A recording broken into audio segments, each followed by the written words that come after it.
Dans ce monde injuste où les inégalités sociales règnent, notre existence est considérée comme particulièrement éprouvante. Lol. Erin Oui, Brockovich, c'est moi. qui enquête sur ces phénomènes, est membre d'une unité d'élite appelée Unité spéciale des Miskines. Voici ses histoires. Et tout le monde, aujourd'hui je vais vous parler de la situation en Ukraine et notamment des Noirs qui tentent de fuir le pays avec aussi des personnes de la diaspora africaine. Pour comprendre ce conflit et pourquoi cette guerre, je vais faire un court résumé de ce qui s'est passé pour en arriver là. Et après, je vais vous expliquer quelle est la situation des personnes issues de la diaspora qui tentent de fuir le pays. Il faut savoir que depuis le 24 février, Vladimir Poutine, l'actuel président de Russie, a déclaré que la région du Donbass était indépendante et ce qui a provoqué la grande colère de l'Ukraine. Pourquoi il déclare que cette région est indépendante et qu'il veut s'approprier cette région? En 2014, il y a un conflit majeur qui éclate dans cette région où les séparatistes pro-russes veulent appartenir à la Russie. Donc ces territoires vont s'autoproclamer indépendants. Les deux camps s'opposent entre l'Ukraine indépendante et qui ne veut plus rien avoir avec la Russie et cette région pro-russe où les séparatistes souhaitent toujours leur indépendance et leur allégeance à la Russie. Ce conflit va être très éprouvant des deux côtés. Malgré plusieurs menaces de Vladimir Poutine, l'Ukraine ne s'attendait pas à ce que la situation dégénère maintenant. Avec la déclaration de Vladimir Poutine d'indépendance de la région du Donbass, le gouvernement ukrainien a dû réagir et déclarer que le pays était en état de guerre face à la Russie. Actuellement, l'armée russe gagne beaucoup de terrain, notamment en attaquant la capitale de l'Ukraine, Kiev, qui est une attaque directement à la gorge du pays. Aussi, le président russe a décidé de menacer le pays et tous les autres pays qui voulaient venir en aide à l'Ukraine. О проведении специальной военной операции. Кто бы ни пытался помешать нам, а тем более создать угрозы для нашей страны, для нашего народа, должны знать, что ответ России будет незамедлительным. Avec le nucléaire. Et ce n'est pas une petite menace parce que on sait aujourd'hui à quel point le nucléaire est très important en Russie. Les informations que j'ai actuellement au moment où je tourne la vidéo, c'est que l'armée ukrainienne a réussi à garder sous contrôle la deuxième plus grande ville d'Ukraine qui s'appelle Kharkiv. Il y a plus de 975 installations militaires ukrainiennes qui ont été détruites par la Russie. Et on compte aujourd'hui à peu près 400 000 Ukrainiens qui ont déjà fui le pays vers les pays voisins. Malgré ces temps de guerre, il y a des Noirs qui dénoncent le fait de subir du racisme lorsqu'ils tentent de fuir le pays, c'est-à-dire que... On n'a pas le droit de nous les Africains, on n'a pas le droit de traverser. Donc voilà la situation. Je vous présente les images tout à l'heure. Voilà, tout ce que vous voyez là, ce sont des étrangers. Voilà, nous sommes des Africains. Tout ce que vous voyez, voilà.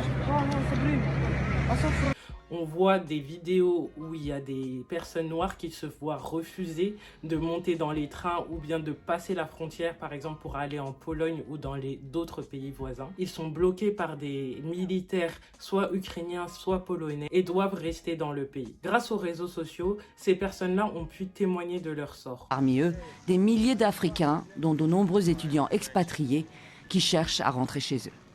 Mais arrivés au poste frontière, ils sont bloqués.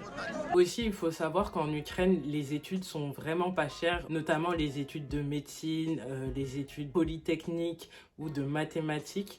Donc, il y a une grande diaspora africaine qui va faire ses études là-bas car c'est un des pays les plus accessibles au niveau Europe pour avoir un diplôme. Il y a une grande communauté ghanéenne, nigériane, marocaine, irakienne. Et aujourd'hui, par exemple, l'ambassade du Maroc a déclaré avoir plus de 12 000 ressortissants marocains actuellement en Ukraine, dont 8 000 étudiants. La plupart de ces personnes-là sont étudiantes. Ces étudiants et ces ressortissants de la diaspora africaine sont livrés à eux-mêmes parce que actuellement les ambassades ou les organisations de leur pays qui sont censés les aider ne leur apportent pas de réponse. Par exemple, pour le cas de la Tunisie, on sait qu'ils n'ont pas d'ambassade en Ukraine, mais ils ont une ambassade en Pologne, ce qui veut dire que tant que les Tunisiens n'auront pas atteint la frontière polonaise et auront accès et seront rentrés en Pologne, ils ne pourront pas bénéficier de l'aide qui leur est donnée par leur pays. Aujourd'hui, je fais vraiment cette vidéo parce qu'il faut dénoncer le fait qu'il y ait des personnes qui soient migrantes et qui habitent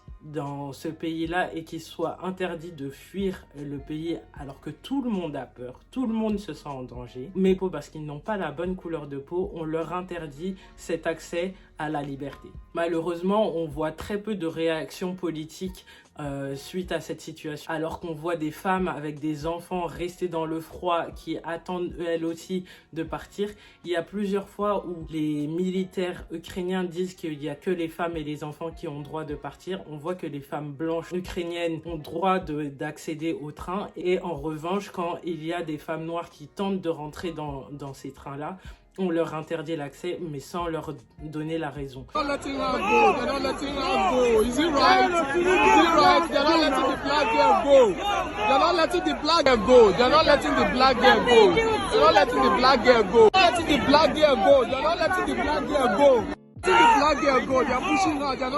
Donc on constate qu'il y a une sélection actuellement raciste pour fuir le pays. On a pu être informé de cette situation grâce au hashtag Africans in Ukraine, où des gens apportent leurs témoignages un peu tous les jours des situations qu'on peut voir au niveau des trains, au niveau des gens qui doivent marcher avec leurs valises. C'est tellement triste.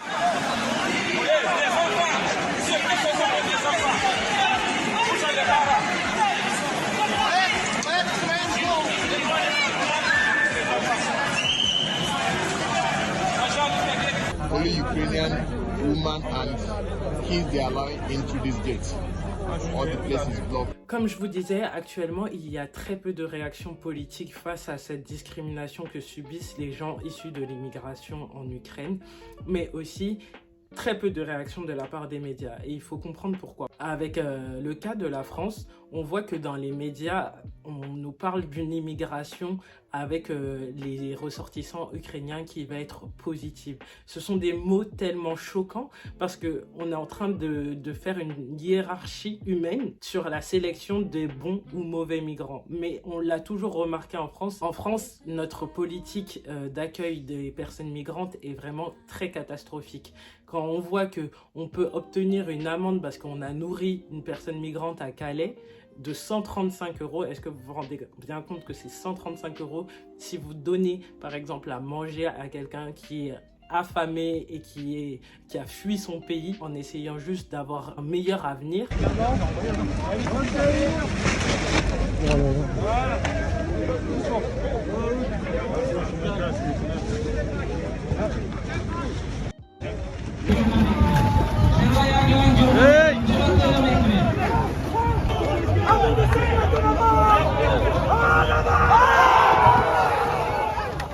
Dans les médias français actuellement, on voit un florilège de racisme ordinaire. Je vais vous mettre un petit extrait de ce qu'on a pu entendre dans les médias français concernant les personnes qui viennent immigrer ici, fuyant la guerre.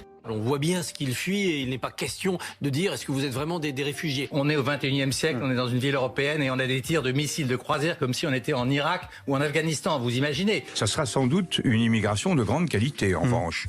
Ce seront des intellectuels. Parce que ce sont des Européens de culture, même si on n'est pas dans l'Union européenne, on est avec une population qui est très proche, très voisine. On ne parle pas là de Syriens qui fuient les bombardements du régime syrien soutenu par Vladimir Poutine. On parle d'Européens qui partent dans leurs voitures qui ressemblent à nos voitures. Il y a une différence entre les Ukrainiens qui, encore une fois, participent de notre espace civilisationnel avec des populations qui appartiennent à d'autres civilisations. On aura une immigration de grande qualité. On nous parle d'une bonne immigration avec les ressortissants ukrainiens. On nous parle aussi de gens civilisés. Qu'est-ce que ça veut dire pour les autres? Qu'est-ce que ça veut dire pour les personnes qui sont issues de l'immigration, qui ont un taux de mélanine beaucoup plus élevé que les personnes blanches? Ça veut dire que eux doivent subir la guerre, ça veut dire que eux ne méritent pas la liberté, eux n'ont pas droit d'avoir peur, eux n'ont pas droit de fuir, eux n'ont pas droit d'avoir la protection.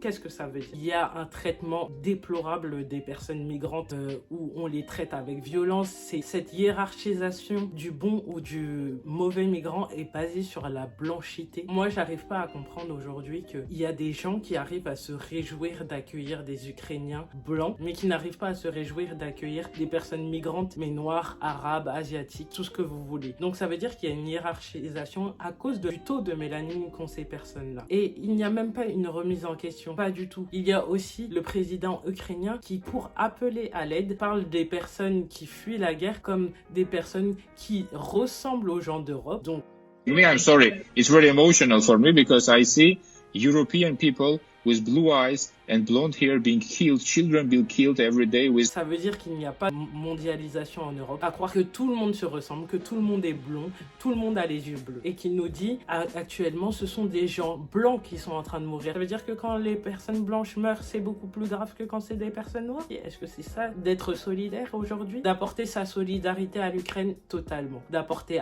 sa solidarité à toutes les personnes qui se sentent en danger. Ça, c'est l'essentiel. Bon, après, quand on voit pour les migrants, c'est pas de leur faute. Hein. On aurait la guerre chez nous. Et puis qu'il faudrait sauver nos enfants, puis sauver notre famille. Qu'est-ce qu'on ferait? Qu'est-ce qu'on ferait? On ferait pareil. Hein. On ne veut pas regarder la couleur de peau. On ne veut pas regarder la provenance de ces personnes-là. On veut juste que ces personnes-là se sentent en sécurité, que les personnes-là soient accueillies aussi le plus décemment possible, que les personnes ont un accueil correct. Pour défendre correctement l'Ukraine et les personnes qui se sentent en danger, il faut vraiment parler de tout le monde. Il ne faut pas parler que des Ukrainiens, il faut parler de toutes les personnes qui se sentent en danger. Et au fait, c'est pas parce qu'il y a la guerre qu'on a droit d'être raciste. Il y a certaines solutions qu'on peut avoir, nous, au quotidien. C'est de dénoncer ce genre de comportement raciste sur les réseaux sociaux pour interpeller les médias pour qu'ils puissent en parler enfin. J'ai vu que la solidarité sur les réseaux sociaux ne cessait de croître. On leur donne des numéros d'urgence, on essaye d'interpeller les ambassades au point où ça a fait réagir l'ambassade nigériane qui a appelé à envoyer des avions commerciaux pour que les ressortissants nigérians puissent rentrer dans leur pays. On veut un accueil correct pour tout le monde. C'est tout ce qu'on demande, que tout le monde soit traité de la même manière.